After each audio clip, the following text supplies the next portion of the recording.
ओम शांति।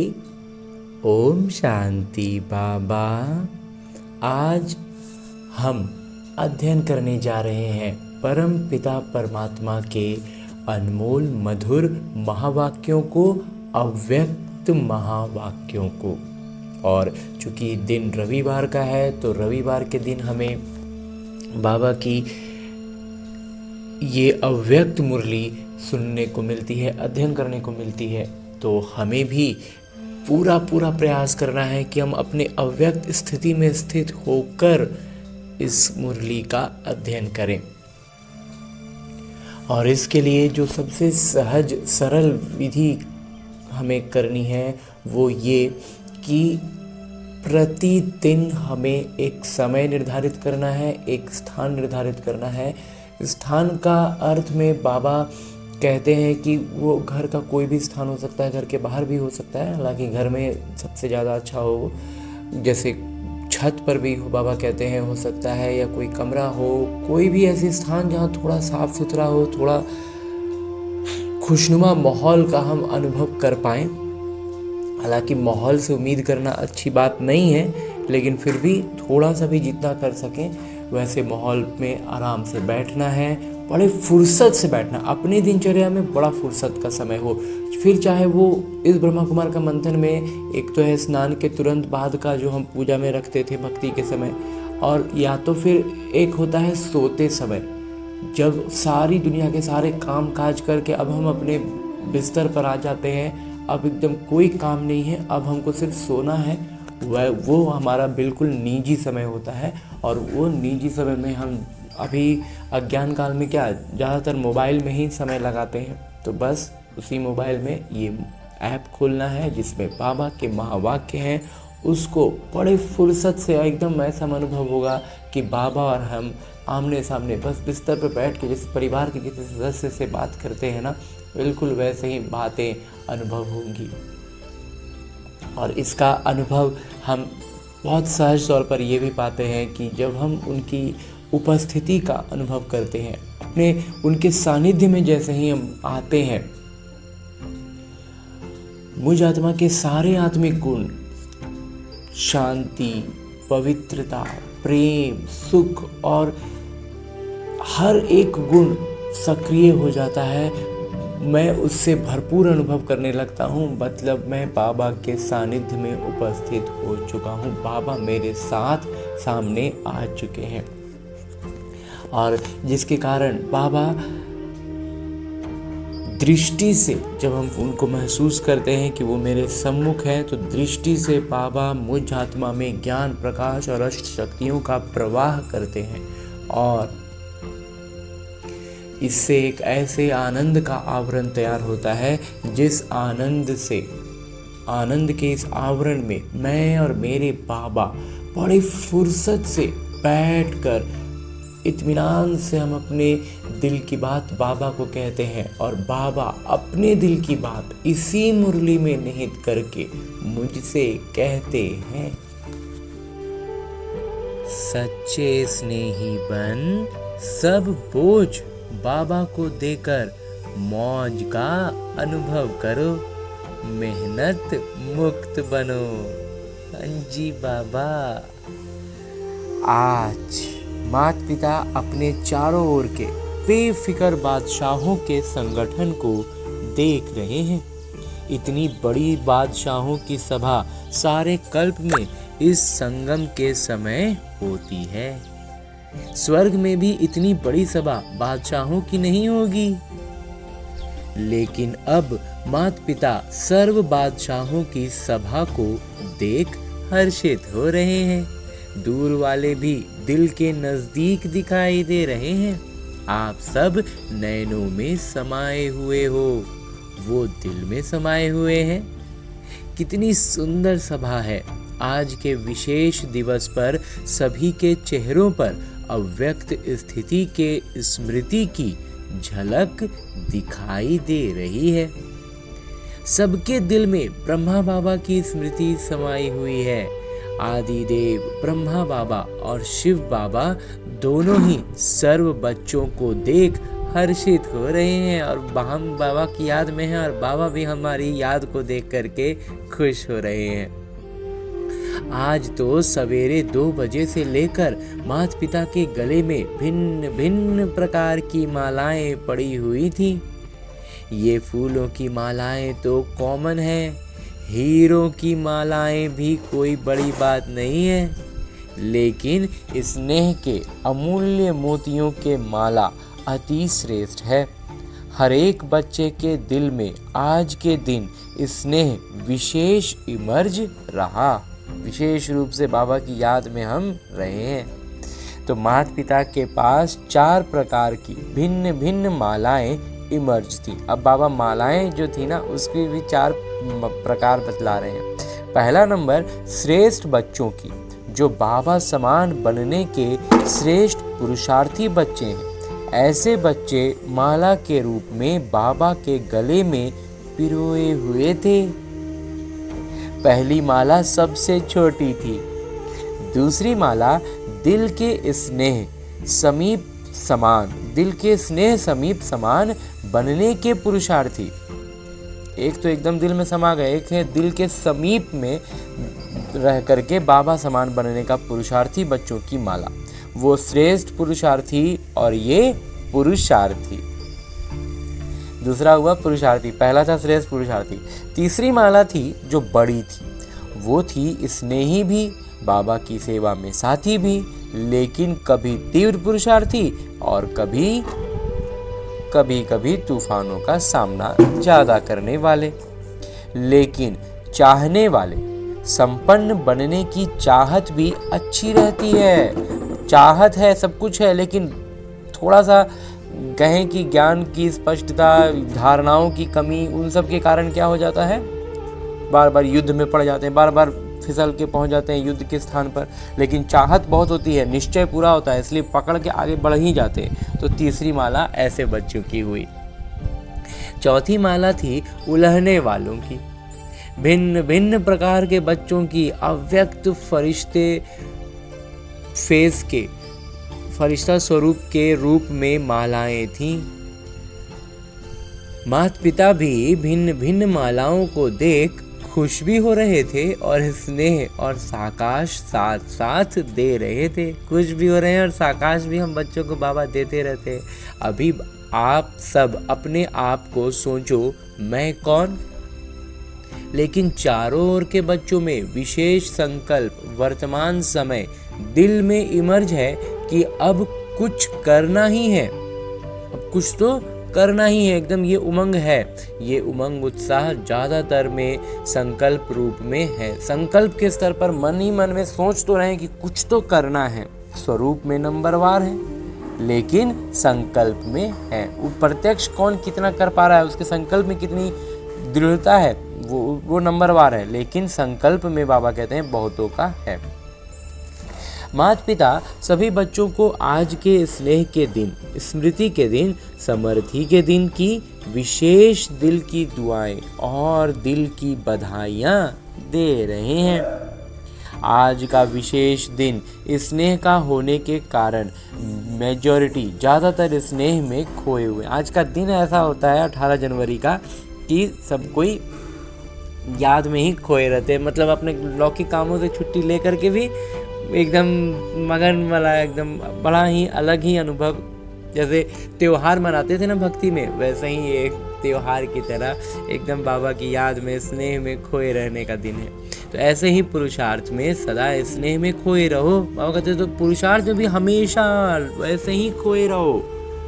ये सिर्फ एक दिन का कोई त्योहार तो वास्तव में है नहीं, तो इसे हमें पुरुषार्थ के स्तर पर उसी तरह से अपने जीवन में, लौकिक जीवन को अभ्यास पुस्तिका के रूप में देखना है और उसी तरह से पुरुषार्थ की सजगता के साथ लगे रहना है। लवलीन रहो तो सहज साधन है स्नेह, दिल का स्नेह। अंजी बाबा के परिचय की स्मृति सहित स्नेह, परिचय जो मिला था उस समय से लेकर के अभी तक का निश्चय के साथ का स्नेह, बाबा की प्राप्तियों के स्नेह, संपन्न स्नेह, बाबा से जो प्राप्तियां हुई ना, उन प्राप्तियों से भी स्नेह होता है और उससे हम संपन्न अनुभव करते हैं। तो वो वाला स्नेह बहुत सहज साधन है, क्योंकि स्नेही आत्मा मेहनत से बच जाती है। जहाँ परमात्मा से प्रेम होगा ना, प्यार वाला बात उमड़ेगा ना, तो फिर मेहनत एकदम खत्म हो जाएगा। स्नेह में लीन होने के कारण, स्नेह में खोए होने के कारण किसी भी प्रकार की मेहनत मनोरंजन के रूप में अनुभव होगी। जो मेहनत जिसको लौकिक दुनिया में लोग देखते हैं, समझते हैं ना, वो हमारे लिए मनोरंजन हो जाएगा। स्नेही स्वतः ही देह के संबंध का ध्यान, देह की दुनिया के ध्यान से ऊपर स्नेह में स्वतः ही लीन रहते हैं। दिल का स्नेह बाबा के समीप का, दिल का स्नेह का मतलब क्या हुआ? बाबा के समीप का, साथ का, समानता का अनुभव कराता है। स्नेही सदा अपने को बाबा की दुआओं के पात्र समझते हैं। स्नेह असंभव को भी सहज संभव कर देता है। सदा अपने मस्तक पर, माथे पर बाबा के सहयोग का, स्नेह का हाथ अनुभव करते हैं। एकदम इस चीज़ में जब अनुभव में आने लगता है ना कि बाबा मेरे साथ एकदम से खड़े हैं, और कोई भी परिस्थिति, कुछ भी बात है, एकदम बाबा एकदम सर पर हाथ फिरा रहे हैं, या ऐसे है वैसे है, एकदम गूंजती हैं मुरली की बातें परिस्थितियों में। तो इस तरह से हमारा अभ्यास हमें बढ़ाना है, और ये हम अनुभव में आ जाएगा। जब अनुभव में आ जाएगा ना, तो फिर वो उसके लिए अभ्यास शब्द कहना भी अच्छा नहीं लगेगा, वो तो फिर स्नेह में लवलीन कहना चाहिए ना। तो बाबा कहते हैं कि स्नेह असंभव को भी सहज संभव कर देता है। सदा अपने मस्तक पर, माथे पर बाबा के सहयोग का, स्नेह का हाथ अनुभव करते हैं। निश्चय बुद्धि निश्चिंत रहते हैं। आप सभी आदि स्थापना के बच्चों को आदि के समय का अनुभव है। अभी भी सेवा के आदि निमित्त बच्चों को अनुभव है कि आदि में सभी बच्चों को बाबा मिले। उस स्मृति से स्नेह का नशा कितना था। ज्ञान तो पीछे मिला, लेकिन पहला नशा स्नेह में खोए हुए हैं। सबसे पहले ना इस बात की खुशी, इस बात की नशे में आ जाना चाहिए। पुरुषार्थ बाद में, द्वितीय हो गया ज्ञान और पुरुषार्थ। सबसे पहले है कि जो हम इतने समय से भक्ति में भगवान को खोज रहे थे, पुकार रहे थे, कह रहे थे कि मेरी एक बात सुन लीजिए, वो आज मुझसे बैठकर निज तौर पर बात करते हैं।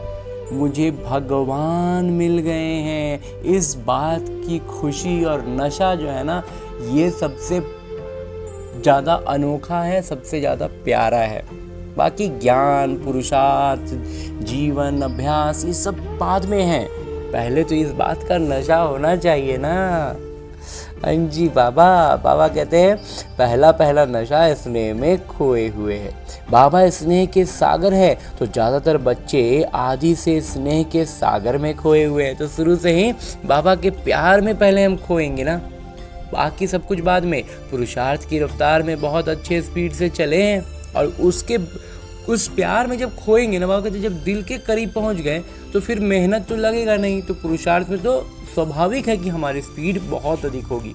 लेकिन कोई बच्चे स्नेह के सागर में खो जाते हैं। कोई सिर्फ डुबकी लगा के बाहर आ जाते हैं। कोई तो एकदम ठीक उसमें एक बार एकदम स्नेह में लवलीन हो गए तो हो गए, उसी धुनी में फिर लौकिक रीति के कार्यों को करेंगे तो वो पुरुषार्थ और अभ्यास के तौर पर चलेगा। लेकिन कुछ बच्चे क्या होता है, हाँ ज्ञान सुने समझे, हाँ और डुबकी लगाए, और बाबा कहते हैं बाहर आ जाते हैं। इसलिए जितना खोए हुए बच्चों की मेहनत कम लगती, उतनी उन्हों को नहीं। तो जितने अनुभवी बच्चे हो जाते हैं ना, उनको मेहनत फिर बहुत कम लगता है। कोई चीज़ में मेहनत दिखता है, मनोरंजन दिखने लगता है। और जो नहीं अनुभव कर पाते हैं, उनको फिर बार बार मेहनत लगता है। कभी मेहनत, कभी मोहब्बत, दोनों में रहते हैं। ऐसा भी नहीं कि उनको कभी मोहब्बत नहीं होता है, मोहब्बत वाला पल भी आता है, लेकिन दोनों में ही मैंने बार बार गोता लगा के बाहर आते रहते हैं। तो दुख का भी सामना होता रहता है, मेहनत भी करनी पड़ती है। लेकिन जो स्नेह में लवलीन रहते हैं वो सदा अपने को छत्र छाया के अंदर रहने का अनुभव करते हैं।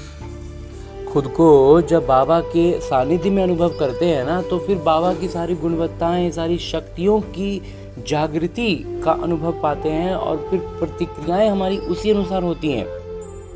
तो इसलिए हम कभी भी मेहनत लगता ही नहीं है ना फिर। और कहते हैं दिल के स्नेही बच्चे मेहनत को भी मोहब्बत में बदल लेते हैं। उस प्यार में इतना ना लवलीन खोए रहते हैं। उन्हों के आगे पहाड़ जैसी समस्या भी पहाड़ नहीं लेकिन रुई समान अनुभव होती है। पत्थर भी पानी समान अनुभव होता है। पत्थर लगता है कितना कड़ा, पानी जैसा एकदम सरल हो जाएगा। तो जैसे आज विशेष स्नेह के वायुमंडल में रहे तो अनुभव किया मेहनत है या मनोरंजन हुआ। बाबा कहते हैं जैसे आज का दिन 18 जनवरी का दिन विशेष लाड प्यार और अनुभव का वायुमंडल हम पाते हैं, प्रेम का स्नेह का वायुमंडल मिलता है। तो उसमें बाबा कहते हैं क्या अनुभव किए, मेहनत का कि मनोरंजन का? मनोरंजन का किए। तो ऐसे ही हमें आगे भी समाये रहना है। आज तो स्नेह का सबको अनुभव हुआ ना। स्नेह में खोए हुए थे सभी। आज मेहनत का अनुभव हुआ नहीं बाबा। किसी भी बात की मेहनत का अनुभव हुआ नहीं बाबा। क्या, क्यों, कैसे का संकल्प आया, स्नेह सब भुला देता है। तो माता पिता कहते हैं कि बाबा के इस स्नेह को भूलो नहीं। तो फिर जब बाबा के स्नेह में सब कुछ भूल जाते हैं तो फिर बाबा का स्नेह कैसे भूलेंगे। तो स्नेह का सागर मिले हैं, खूब लहराओ। और इस सागर में ना एकदम बाबा कहते हैं लहराते चलो। जब भी कोई मेहनत का अनुभव हो ना, क्योंकि माया बीच बीच में पेपर तो लेती है। बाबा कहते हैं कोई भी मेहनत का अनुभव नहीं होना चाहिए, ना हो, कोई भी मेहनत का अनुभव ना हो।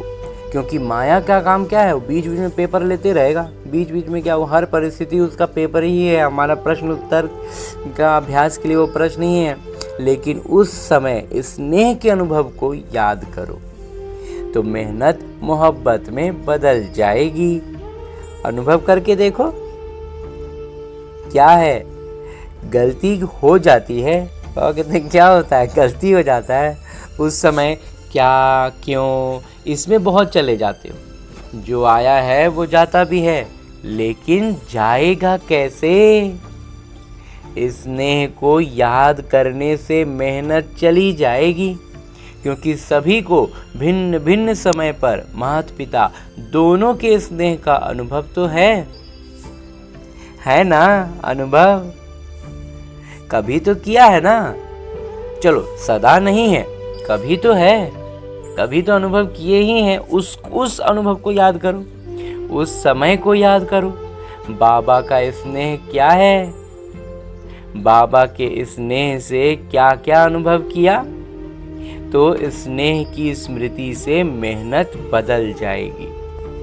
क्योंकि माता पिता को किसी भी बच्चे की मेहनत की स्थिति अच्छी नहीं लगती। बाबा को कोई भी बच्चा मेहनत करते हुए अच्छा नहीं लगता। मेरे बच्चे और मेहनत, तो मेहनत मुक्त कब बनेंगे? ये संगम युग ही है जिसमें मेहनत मुक्त मौज ही मौज में रह सकते हैं। मौज नहीं है तो कोई ना कोई बोझ बुद्धि में है। बाबा ने कहा है बोझ मुझे दे दो, मैंपन को भूल ट्रस्टी बन जाओ। जिम्मेवारी बाबा को दे दो और स्वयं दिल के सच्चे बच्चे बन जाओ। बनकर खाओ, दिल का बच्चा बन के खाओ, खेलो और मौज करो। बाबा कहते हैं दिल का स्नेही बच्चा बन गए, जिम्मेवारी बाबा को दे दिए, उसके बाद सच्चा बच्चा बन गए, उसके बाद खाओ खेलो मौज करो। क्योंकि ये संगम युग सभी युग में से मौजों का युग है, मौज मनाने का युग है। ये भगवान का साथ मिला हुआ है। इस मौजों के युग में भी मौज नहीं मनाएंगे तो कब मनाएंगे? अभी ये समय चल रहा है मौज मनाने का, अभी मौज नहीं मनाएंगे तो बाबा कहते कब मनाएंगे? माता पिता जब देखते हैं ना कि बच्चे बोझ उठा के बहुत मेहनत कर रहे हैं, दे नहीं देते, खुद ही उठा लेते। बाबा बच्चों को देखते हैं कि खूब बोझा उठा लिए हैं, बाबा को नहीं दे रहे हैं, खुद ही उठा के घूम रहे हैं, तो बाबा को तरस पड़ेगा ना, रहम आएगा ना। मौजों के समय मेहनत, स्नेह में खो जाओ। स्नेह के समय को याद करो। स्नेह का वो समय, वो पल जो भी अनुभव किए हो, एक पल भी अगर अनुभव किए हो, बाबा कहते उसको याद करो। हर एक को कोई ना कोई समय विशेष स्नेह की अनुभूति होती ही है, हुई है। बाबा ने अनुभव कराया है ना, तो बाबा को मालूम है कि हर किसी के पास जो भी आज ब्राह्मण बच्चा है उसको एक पल का भी अनुभव तो कम से कम है ही है, उसी को याद करो। बाबा जानते हैं हुई है लेकिन याद नहीं करते हो। बाबा कहते हैं अनुभव तो किए हो, कोई भी बच्चा ऐसा नहीं है जो अनुभव नहीं किया है, लेकिन उस पल को, उस बात को याद नहीं करते हो। मेहनत को ही देखते रहते, उलझते रहते। जितना मेहनत देखेंगे, लौकिक दुनिया को लौकिक रीति से देखेंगे ना, तो मेहनत दिखाई देगा, उलझने दिखाई देंगी और उसमें उलझ जाएंगे। अगर आज भी अमृत वेले से अब तक माता पिता दोनों अथॉरिटी के स्नेह का दिल से अनुभव किया होगा, तो आज के दिन को भी याद करने से स्नेह के आगे मेहनत समाप्त हो जाएगी। अभी माता पिता इस वर्ष में हर बच्चे को स्नेह युक्त, मेहनत मुक्त देखना चाहते हैं। मेहनत का नाम निशान दिल में नहीं रहे, जीवन में नहीं रहे। हो सकता है मेहनत का बाबा कहते पूरा जीवन में नाम निशान न रहे। हो सकता है जो समझते हैं करके ही छोड़ना है, हिम्मत वाले हैं, वो हाथ उठाओ। आज विशेष ऐसे हर बच्चे को बाबा का विशेष वरदान है, मेहनत मुक्त होने का। स्वीकार है? फिर कुछ हो जाए तो क्या करेंगे? क्या क्यों तो नहीं करेंगे ना, बिल्कुल नहीं बाबा। लौकिक दुनिया में तो कुछ देख के क्या क्यों का प्रश्न उठता भी नहीं है। बिल्कुल बहुत स्पष्ट ज्ञान से, अनुभव से एकदम सब कुछ सरल नजर आता है। मोहब्बत के समय याद करो, समय को याद, मोहब्बत के समय को याद करो। बाबा कहते कोई भी बात परिस्थिति रहे ना, उसमें मोहब्बत का वो पल, वो समय, उसको याद करो। अनुभव को याद करना और अनुभव में खो जाना आपका वायदा है। बाबा भी बच्चों से प्रश्न पूछते हैं कि आप सबका वायदा है कि हम बाबा द्वारा 21 जन्मों के लिए जीवन मुक्त अवस्था का पद प्राप्त कर रहे हैं, करेंगे ही। तो जीवन मुक्त में मेहनत होती है क्या? तो बाबा कहते हैं जब जीवन मुक्ति का बात है तो वहाँ फिर मेहनत होता है क्या? 21 जन्म में एक जन्म संगम का है।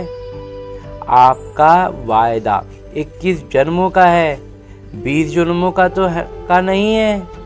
बाबा कहते हैं आज एकदम स्पष्ट बाबा ने कह दिया 21 जन्म में एक जन्म संगम का है। ये ब्राह्मण हम बने ना, तो ये जन्म मौजों का जन्म मिल गया हमें, तो ये एक जन्म ये और 20 जन्म उधर सतयुग त्रेता। तो बाबा कहते हैं कि आपका वायदा तो फिर 21 जन्मों का है ना, तो 20 जन्मों का तो नहीं है। तो अभी से मेहनत मुक्त अर्थात जीवन मुक्त, बेफिक्र बादशाह। अभी के संस्कार आत्मा में 21 जन्म इमर्ज रहेंगे, तो 21 जन्मों का वर्षा लिया है ना, या लेना है अभी? तो अटेंशन प्लीज, एकदम ध्यान सजग।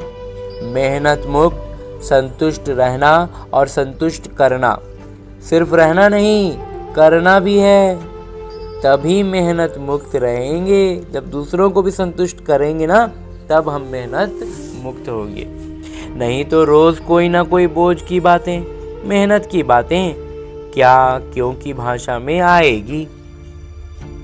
अभी समय की समीपता को देख रहे हो, जैसे समय की समीपता हो रही है, ऐसे आप सबका भी बाबा के साथ समीपता का अनुभव बढ़ना चाहिए ना। बाबा से आपकी समीपता समय के समीपता को समाप्त करेगी। हम बाबा से जितना समीप पहुंच जाएंगे ना, एकदम दिल तक पर चढ़ जाएंगे ना, इधर का समय समाप्त हो जाएगा। क्या आप सभी बच्चों को आत्माओं के दुख, अशांति का आवाज कानों में नहीं सुनाई देता? आप ही पूर्वज भी हो, पूज्य भी हो। तो हे पूर्वज आत्माएं, हे पूज्य आत्माएं, कब विश्व कल्याण का कार्य संपन्न करेंगे? माता पिता ने समाचारों में देखा है, हर वर्ग वाले अपनी अपनी मीटिंग करते हैं, योजनाएं बनाते हैं कि विश्व कल्याण की गति को तीव्र कैसे करें। योजनाएं तो बहुत अच्छे बनाते हैं, लेकिन माता पिता पूछते हैं आखिर भी कब तक? इसका उत्तर दादियां देंगी। आखिर कब तक? पांडव देंगे। आखिर कब तक? बाबा हर पूछ रहे, दादियों से पूछ रहे, पांडवों से पूछ रहे। बाबा की प्रत्यक्षता हो, यही सभी हर वर्ग के योजना बनाने में लक्ष्य रखते हैं। हर वर्ग योजनाएं बना रहे हैं, बाबा कहते हैं उसमें लक्ष्य यही होता है कि बाबा की प्रत्यक्षता हो। लेकिन प्रत्यक्षता होगी दृढ़ प्रतिज्ञा से। प्रतिज्ञा में दृढ़ता, कभी किसी कारण से वह बातों से दृढ़ता कम हो जाती है।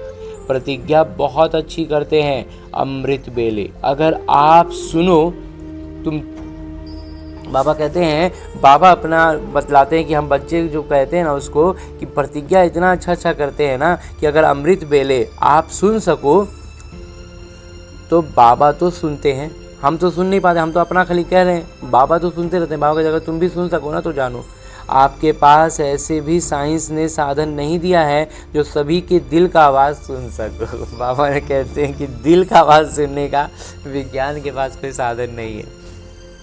माता पिता सुनते हैं। वायदों की मालाएं, संकल्प करने की बातें इतनी अच्छी दिल खुश करने वाली होती हैं, जो माता पिता कहते वाह बच्चे वाह। सुनाएं क्या क्या करते हो? जब कर्म में आते हो ना, मुरली तक भी 75% ठीक होते हैं, लेकिन जब कर्म योग में आते हो उसमें फर्क आ जाता है। कुछ संस्कार, कुछ स्वभाव और संस्कार सामना करते हैं, उसमें दृढ़ के बजाय साधारण हो जाती है, दृढ़ता की परसेंटेज कम हो जाती है। माता पिता एक खेल बच्चों का देख मुस्कुराते। बाबा कहते हैं हम बच्चों का ये एक खेल देख करके ना बाबा मुस्कुराते हैं। कौन सा खेल करते हो बताएं क्या? माता पिता को तो खेल देखने में रहम आता है, मज़ा नहीं आता है, लेकिन और इस खेल के बारे में बाबा कहते हैं बताएं, क्योंकि ये खेल देखने में बाबा को खेल तो है कह रहे हैं बाबा, लेकिन मज़ा आने वाला खेल नहीं है। तरस आता है, रहम आता है बच्चों पे, क्योंकि माता पिता देखते हैं बच्चे अपनी बात दूसरों के ऊपर रखने में बहुत होशियार हैं। अपना संकल्प किए, अपना सब कुछ किए, और जब नहीं हो रहा है ना तो दूसरा पर रख दिए बात को, मतलब एक तरह से कहें तो दोष लगा दिए। क्या खेल करते? बातें बना देते हैं। जब प्रैक्टिकल में कर नहीं पाते हैं ना, दृढ़ता की कमी होती है, तो वो प्रत्यक्ष होता नहीं है, तो फिर बातें बनाते हैं। सोचते हैं कौन देखने वाला है, मैं जानूं मेरा दिल जाने। बाबा तो परम धाम में सूक्ष्मतन में बैठे हैं। अगर किसी को कहो ये नहीं करना चाहिए तो खेल क्या करते हैं पता है? हाँ हुआ तो है, लेकिन जरूर डालते हैं। लेकिन क्या? ऐसा था ना, ऐसे किया ना, ऐसे होता है ना, तभी हुआ, मैंने नहीं किया, ऐसे हुआ तभी हुआ। मैंने सामने से व्यक्ति या व्यवहार या परिस्थिति कुछ ऐसा हो गया तभी हम ऐसा कर दिए। अभी इसने किया तभी किया, इसने किया ना तो हम ऐसे किए, नहीं तो मैं नहीं करता। तो ये क्या हुआ? ये जो दूसरा पर नाम लगा दे रहे हैं कि ऐसा हुआ वैसा हुआ तब हम ऐसा किए, कहते हैं कि क्या है? अपनी महसूसता, रियलाइजेशन कम है, खुद में अनुभव नहीं है, बस बाहरी दुनिया को देख रहे हैं, बाहरी लोगों को देख रहे हैं और उन्हीं में दोष समझ रहे हैं। अच्छा, मानो उसने ऐसा किया तभी आपने किया, चलो बहुत अच्छा, पहला नंबर वो हुआ, दूसरा नंबर आप हुए, ठीक, आप हुए, ठीक है। बाबा कहते पहला नंबर वो, अच्छा उसने किया तब आपने किया, ठीक है, इस तरह से देख लेंगे तो उसमें उस हिसाब से पहला वो गलत किया, दूसरा आप गलत किए, ठीक है। तो माता पिता भी मान लेते हैं आप पहला नंबर नहीं है, दूसरा नंबर है, लेकिन अगर आप सोचते हो कि पहला नंबर परिवर्तन करे तो मैं ठीक होऊंगा, ठीक है। बाबा कहते हैं यहाँ तक तो चलो मान लिए कि उसका गलती था तब आप भी गलती किए, पहला गलती वो, दूसरा गलती आप, लेकिन बाबा कहते हैं अब इसके आगे क्या सोच लेते हो? वो ठीक होगा तब तो हम ठीक होंगे, ऐसा सोचते हैं, यही समझते हो ना उस समय। मानो पहला नंबर परिवर्तन करता है, माता पिता और सभी पहले नंबर वाले को कहते हैं आपकी गलती है, आपको परिवर्तन करना है, ठीक है। बाबा कहते हैं ठीक है, अब चलो मान लेते हैं, और पहला नंबर में जो गलती करता है उसको बोलते हैं कि बाबा का आदेश है कि तुम्हें अब गलती नहीं करनी। अच्छा, अगर पहले नंबर वाले ने परिवर्तन किया तो पहला नंबर किसको मिलेगा? आपको तो पहला नंबर नहीं होगा, परिवर्तन करने में वो पहले हो गया, तो फिर पहला नंबर किसको मिलेगा? उसको मिलेगा ना। परिवर्तन शक्ति में आपका पहला नंबर नहीं होगा, पहला नंबर आपने उसको दिया तो आपका कौन सा नंबर हुआ? दूसरा नंबर हुआ ना। बाबा कहते हैं जब दोष लगाने में उसको आगे कर रहे हैं तो अगर वो परिवर्तन पहले करता है, बाबा ने कहा दिया कि तुम पहले नंबर पर हो, तुम्हें परिवर्तन करना है, और वो परिवर्तन कर लेता है तो फिर उसका प्रारब्ध भी उसी वही नंबर 1 हो गया ना, आप तो दूसरा नंबर हो गए। अगर आपको कहें दूसरा नंबर है तो मंजूर करेंगे? जैसे ही कहेंगे ना कि आप दूसरा नंबर हो प्रारब्ध लेने में, तो तुरंत स्वीकार नहीं होने लगेगा, कहेंगे नहीं ऐसा था वैसा था। कैसे था? ये भाषा बहुत खेल में आती है, ऐसे वैसे कैसे, ये खेल बंद करके मुझे परिवर्तन होना है। बाबा कहते हैं ऐसे वैसे इधर उधर सब जो इधर बुद्धि लगा रहे हो ना, इस सब को बंद करो और परिवर्तन होना है, मुझे परिवर्तन होना है, इस बात पर ध्यान लगाओ। और ध्यान हमेशा बाबा क्या कहते हैं, पहले अपना पर पूरा ध्यान सिर्फ अपने पुरुषार्थ, अपनी स्थिति और अभ्यास पर रखना है, खुद का परिवर्तन में ही अपना सारा ऊर्जा लगानी है। बाबा कहते हैं मैं परिवर्तन होके दूसरों के परिवर्तन करूं, लेकिन अगर दूसरों को परिवर्तन नहीं कर सकते हो तो शुभ भावना और शुभ कामना तो रख सकते हो, वो बदले तो मैं बदलूं, तो ख़त्म करो, खुद को बदलना है, और खुद को बदलने के बाद दूसरों को बदलने का प्रयास करना है। और अगर वो नहीं हो रहा है तो अपनी स्थिति को टिका के रखना है, संभाल के रखना है, शुभ भावना शुभ कामना देते रहना है, लेकिन उसमें फिर स्थिति बना हुआ स्थिति को बिगड़ने नहीं देना है, वो तो आपकी अपनी चीज़ है ना। तो हे अर्जुन मुझे बनना है। तो जो हमने लौकिक में पढ़ा है हे अर्जुन कहते थे भगवान, तो वो भगवान मुझसे कह रहे हैं, निजी तौर पर मुझसे कह रहे हैं। ये हे अर्जुन बाबा जो कहते हैं ना, इसका मतलब यही है। हे अर्जुन का मतलब बाबा मुझ आत्मा को पर्सनली कह रहे हैं। पहला विश्व का राज्यधारी लक्ष्मी नारायण के समीप आपको आना है या दूसरे नंबर वालों को? माता पिता की इस वर्ष की यही आश है कि सभी ब्राह्मण आत्माएं, ब्रह्मा कुमार कुमारी, जैसे यहाँ ये बैज लगाते हो ना, सभी लगाते हैं ना, यहाँ भी आते हो तो आपके बैज मिलता है ना, चाहे कागज का, चाहे सोने का, चाहे चांदी का। तो जैसे यहाँ बैज लगाते हो वैसे दिल में, मन में ये बैज लगाओ, मुझे परिवर्तन होना है। बाबा कहते जैसे लौकिक तौर पर बैज लगाते हो ना, मधुबन में जाते हैं तो हमें वहाँ कागज़ वाला बैज मिलता है, बाबा कहते वो बैज तो ऊपर लगा रहे हो, दिल में बैज लगाओ परिवर्तन का। मुझे निमित्त बनना है। हाँ जी बाबा, इस ब्रह्मा कुमार का बहुत बहुत बहुत चाहत है कि निमित्त बने, पूर्ण परिवर्तन कर पाएं। ये बदलें, ये बात बदले, ये व्यक्ति बदले, ये परिस्थितियां बदले, नहीं बाबा, मुझे बदलना है। बातें तो आएंगी, आप ऊंचे जा रहे हो, ऊंचे स्थान पर समस्याएं भी तो ऊंची आती हैं ना। लेकिन जैसे आज नंबरवार यथाशक्ति स्नेह के स्मृति का वायुमंडल था, ऐसे अपने मन में सदा स्नेह में लवलीन रहने का वायुमंडल सदा इमर्ज रखो। माता पिता के पास समाचार बहुत अच्छे आते हैं, संकल्प तक बहुत अच्छे हैं, स्वरूप में आने में यथाशक्ति हो जाते हैं।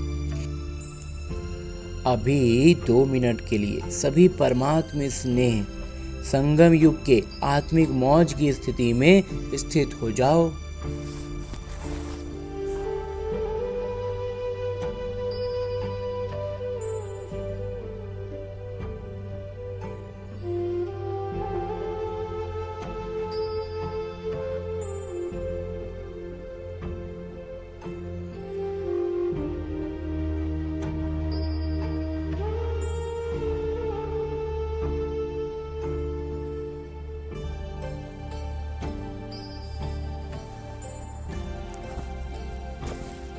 अच्छा, बाबा ने अभ्यास कराया, हम सभी उसका अनुभव किए। यही अनुभव हर दिन बार बार समय प्रति समय अनुभव करते रहना। स्नेह को नहीं छोड़ना, स्नेह में खो जाना सीखो। स्नेह में एकदम से खो जाएं, ये भी एक तरह से बोले तो बाबा कहते हैं सीखना पड़ता है, तो सीख लो। खो जाना, स्नेह तो अनुभव किए, उसमें खो जाना सीखना होगा। वो भी एक तरह से कहे तो अभ्यास सजगता है, जितना सजगता रहेंगे उतना अच्छा रहेगा। अच्छा, चारों ओर के योग युक्त, युक्ति युक्त, राज युक्त, खुद भी राज को जान सदा राजी करने वाले और राजी रहने वाले। सिर्फ स्वयं राजी नहीं रहना है, राजी करना भी है। ऐसे सदा स्नेह के सागर में लवलीन बच्चों को, सदा बाबा समान बनने के तीव्र गति के पुरुषार्थी बच्चों को, सदा असंभव को भी सहज संभव करने वाली श्रेष्ठ आत्माओं को, सदा बाबा के साथ रहने वाले और बाबा की सेवा में साथ ही रहने वाले ऐसे बहुत बहुत भाग्यशाली और प्यारे बच्चों को आज के अव्यक्त दिवस की, अव्यक्त फरिश्ते स्वरूप की याद, प्यार और दिल की दुआएं, बाबा के दिल की दुआएं हमें कितना ऊपर उठा देती हैं।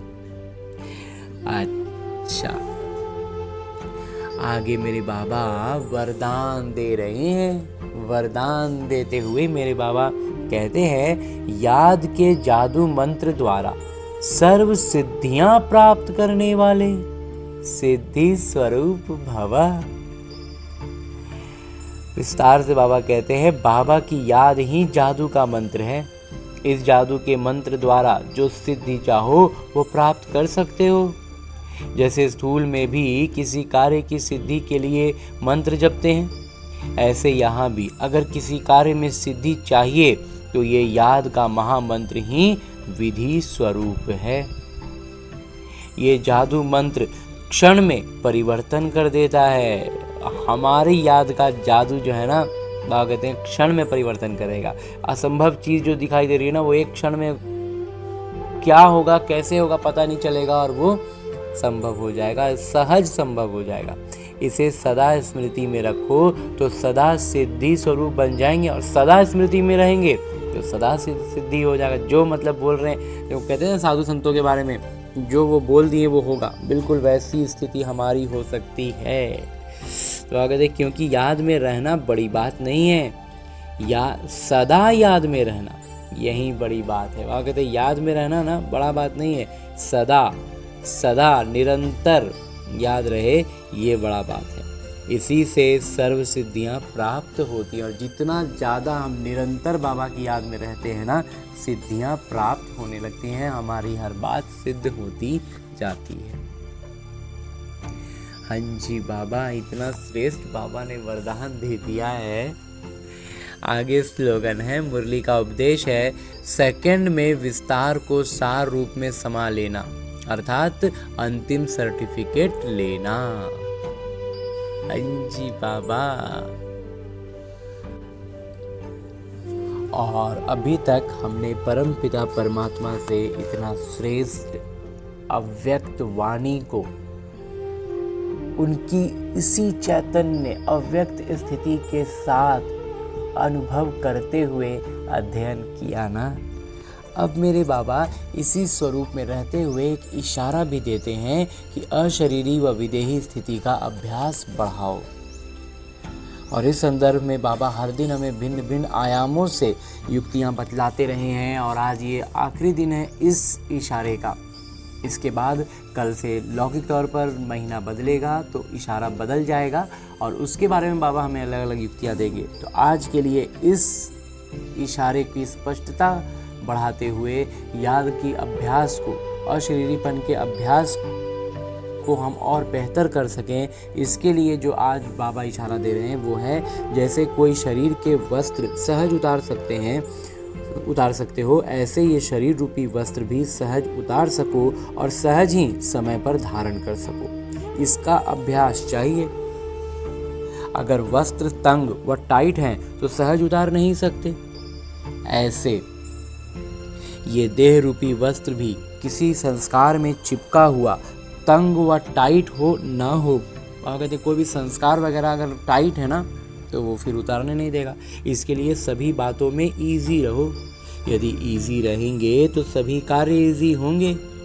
जितना पुराने संस्कारों से न्यारा रहेंगे उतना अवस्था भी न्यारी अर्थात विदेही सहज बन जाएगी। आज बाबा ने इस संदर्भ में जो बात हमें कही है वो ये है कि हमें निरंतर अभ्यास में रहना है, और नज़रिया, ज्ञान से नज़रिया बदलता जाएगा, अभ्यास होता जाएगा ना, तो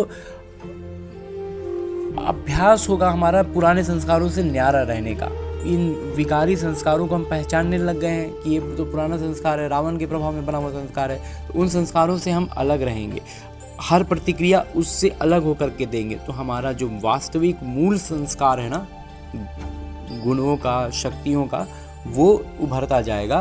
तो हम, बाबा कहते हैं, आसानी से विदेही स्थिति में आ जाएंगे। ये भी एक तरह से कहें तो लंबे समय का अभ्यास जो रहेगा ना, ये हमारे उसमें भी काम आएगा। एक तो है एकदम से रुक के जो अभ्यास बाबा कहते हैं वो भी कर सकते हैं, बीच बीच में वो भी करना है, लेकिन मूल तौर पर, मोटे मोटे तौर पर, कुल मिलाकर हमें अपना ट्रैक ही बदल देना, अपना नज़रिया ही बदल देना, अपना अभ्यास को इस स्तर पर ले आना है ना कि हम उसमें उलझेंगे ही नहीं, उन संस्कारों का हम इस्तेमाल ही नहीं करेंगे, तो वो संस्कार धीरे धीरे मर्ज हो जाएंगे, समाप्त हो जाएंगे, खो जाएंगे। हम उसका इस्तेमाल नहीं करेंगे। जैसे ये छोटा सा एक उदाहरण इस ब्रह्म कुमार को याद आता है कि बहुत सा हमने जाना ना कि हम जो चीज़ एक बार देख लिए, जान लिए, सुन लिए, पढ़ लिए, वो चीज़ डिलीट नहीं होती है हमारी बुद्धि से। तो वो डिलीट तो नहीं हो सकती है, लेकिन वो अनयूज्ड फाइल बन के एकदम कहीं खोने में जाके रखा सकती है। लेकिन अगर हम उसको बार बार खोलते रहते हैं तो वो एकदम आगे में आया हुआ रहता है।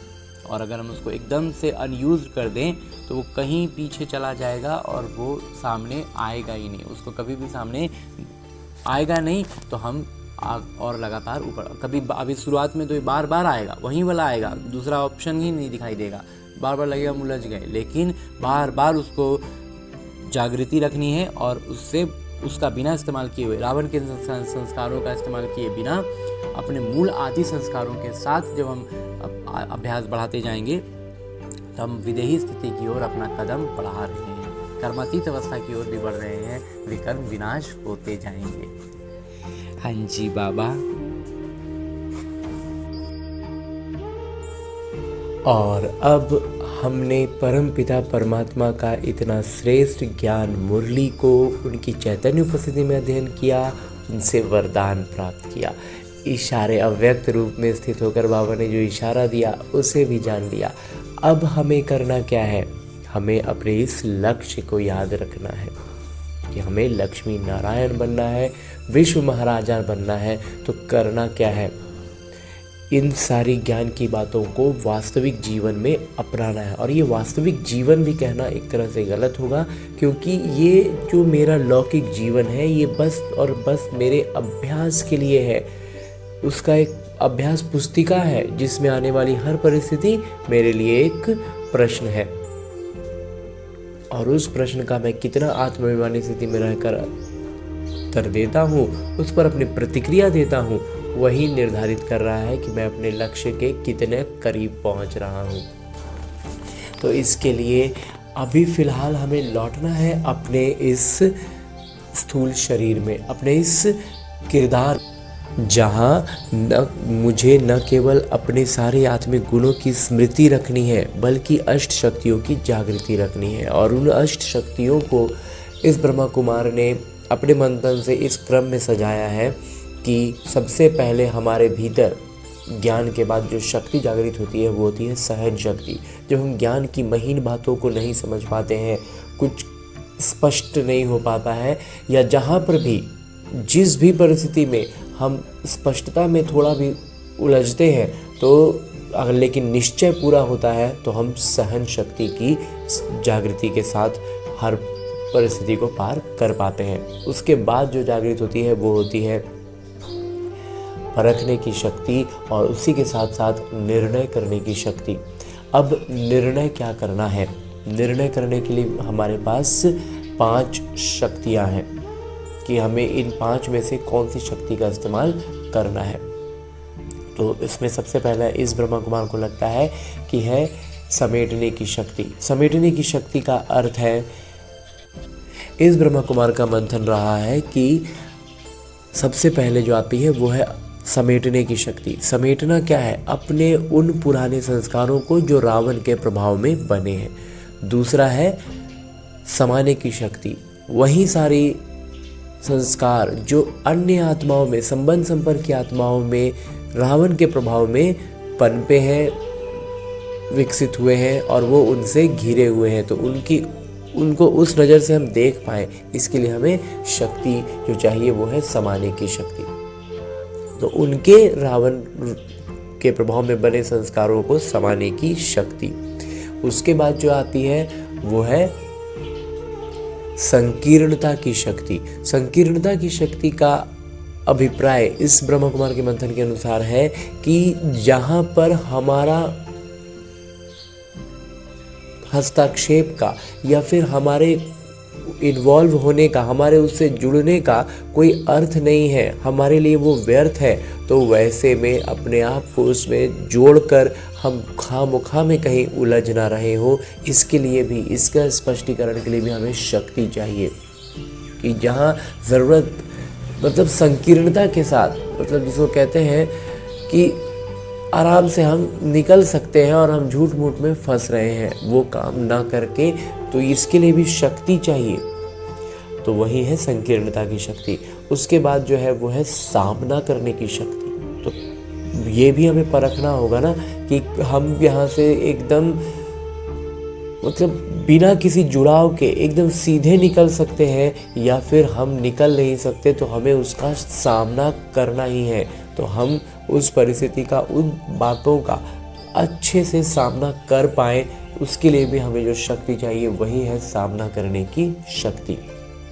और उसके बाद जो एक शक्ति है उसका नाम है सहयोग की शक्ति।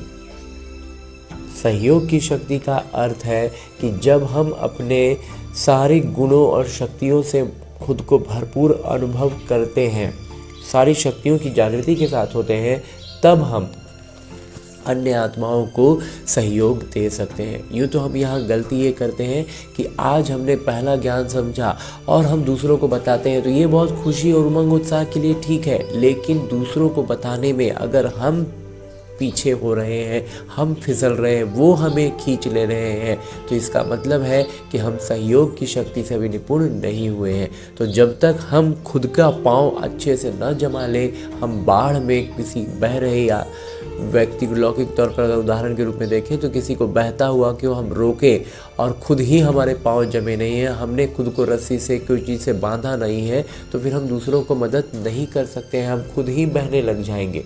तो इसलिए हमें इस बात का स्मृति रखनी है, इस शक्ति को भी समझना है।